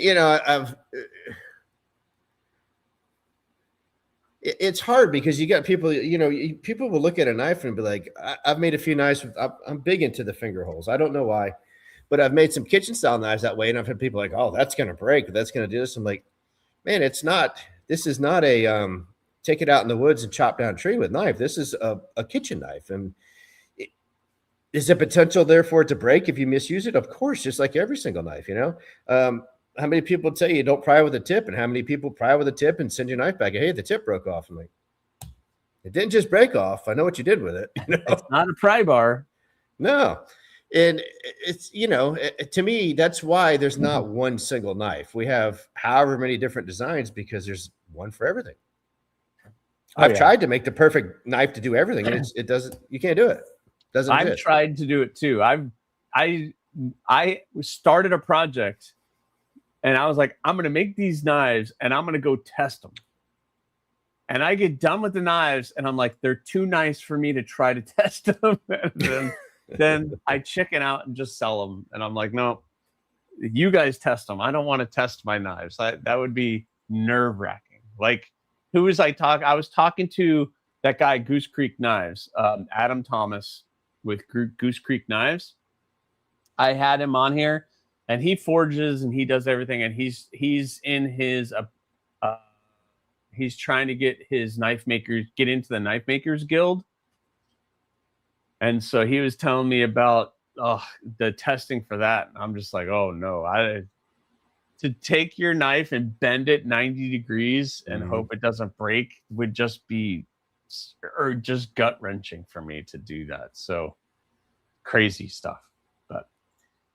I believe you have to test your own knives. Yeah, I mean, but I think you have a little confidence into what it is, Rachel. I know my knives are going to hold up to what they're designed to do. That's it right there. Designed to do. Designed to do. And you guys know, and my knives are not hard use, knives, but you could talk to the people who have owned my knives for years and only had to sharpen them a couple times just because they're holding an edge and they're doing that. And that's all I care about. That's all I care about. I think that would be a cool job, being a knife tester. Yeah, you can just go destroy knives all day, I guess. I don't know about me. One last question, John, and then we'll call it a night. What's your feeling on HRC? The big push is always a higher HRC,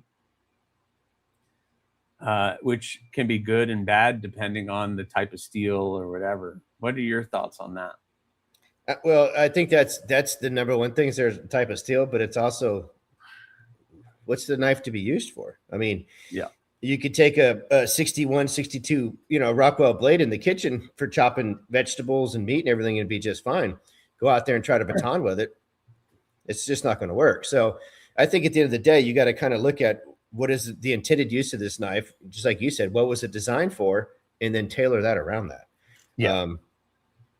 A lot of these steels perform very well from, 58 up to wherever. It's just a matter of what's the knife going to be used to do. The big push now is MagnaCut 63 Rockwell. I mean, it's hard as a rock, but try to sharpen it. And, if people want it, I'll make it. But I'm just like, there's other really good steels out there. We don't just have to go to the new hip thing. But Well, that has always been my thing. Is people get caught up with the new hip mega super steel, and it can get 68 HRC, and it's like, okay, are you ever going to use it to that? You're never going to use that knife to that. And I've had makers on here, and I've talked to other makers, and we've had the debate, and it's like, and it's with folders too, just in the in the production world, and it's like, oh, we got this knife, and it's made out of super steel, insert name here, and it's, 68 HRC, you'll never break it, but you never use it, and you use it to open Amazon boxes all day and maybe cut down some cardboard. And it's just not being used to its advantage. And the whole point of it is so you can pull it out of your pocket, show it to the next knife person, and say, look at this cool steel. It's at 63 HRC. And then they're like, cool. That's the point. And that's all that it's about. Well, it kind of goes back to, I mean, if that's what somebody wants, fine, we'll make it. It's, it's kind of what the market, whatever the market dictates. Yeah. I mean, to be honest with you, but there is that whole stigma of the super steel, and everybody gets really excited over it. And it's like, I remember when D2 and 440C were the super steels, and now that's like budget, like nobody wants to talk about it. Well, I've got one of my customers. He's bought, I think he's 3 folders now, and he's adamantly told me, he goes, I do not ever want one of your folders out of stainless steel. I don't like it. I won't use it. And he's given it back to me to sharpen and stuff like that. And I mean, you can tell the guy's just used and abused him. And I'm like, that's what I want to see. That's, to me, makes me feel good when somebody hands me a knife that they've used the crap out of. It still works. The edge is still good, and you're just doing a little touch up on it. Yep. That's exactly what it is. That's why I carry multiple knives. Yep. There you go. That's why people carry multiple knives for each of them have a different use. What steel do you prefer, John? This will be our last question. I've always been a big fan of ADC RV2, especially on my bigger fixed blades. But now I'm kind of, as I've researched the CPM3V a little bit, I'm kind of starting to go down that hole just because of the toughness. I mean, that stuff is phenomenal. I've heard that too. I've heard 3V is really good. As I was asked earlier, I haven't tested that yet, but I will, because I want to, part of me wants to see how that holds up to, an ADC RV2, because you're talking a pretty substantial price difference. Stainless steel wise, I still like S35. I still like LMAX. I still like CPM 154. Yeah, but if somebody adamantly wants MagnaCut, fine, I'll do it. I mean, I've got the oven to heat treat it, so it's not the end of the world for me to do it. It's just, depends on what people want. And that's the biggest difference that I always try to tell people when it comes to heat treating and everything else. You cannot compare what's going on in the production world versus the custom world. They're heat treating 100, 200, 1,000 blades at one time, and you're doing 3 or 4. That's right. So your variances in your small heat treat oven versus their furnace is going to be very, very different. So you can, as a maker, can dial in your heat treat much better than some of these other manufacturers. So a D2 and whatever, ADC RV2, 1095 can still be heat treated and outperform some of these other steels, just because you never know what you're going to get out of these giant ovens that they're doing. That's right. Anyway, well what's your preferred steel? I work with 3 steels, and I have not tried a lot of different steels, so I can't really say all of these extras. So I work with ADC RV2 as my carbon steel, my go-to carbon steel that I did all the time. AEB is a good, and Nitro V are my 2 stainless that I work with. I've worked with MagnaCut. I've worked with LMAX. I've worked with those 2 steels. a couple times. And Damascus, I work with. Damascus is actually a pain in the ass, to be honest. But people don't understand that. But just Damascus itself, because of the process of it being made, makes that very hard to work with. But the ADC RV2 is great. I would like to work with some of the other ones. 154, 3V is just, I don't know. I just haven't had the opportunity to do it. So, but for my little fixed blades that I do, I think those 3 steels that I'm working in are pretty darn good. They are very good. So anyway, well, you guys are awesome. Thank you so much for coming in and enjoying this conversation with John. Again, make sure you guys are hitting up John, checking out the website, checking out his work. He's doing some really cool stuff. John, thank you so much for coming on. Oh, thank you. I really, really appreciate you joining us this evening and spending some time with us. It's always good to talk to other makers and just hang out and chat. So thank you again for doing that. And thank you guys for coming in one more time. You're awesome. Please remember, subscribe, like, leave a comment or not. The choice has always been yours. Later, guys.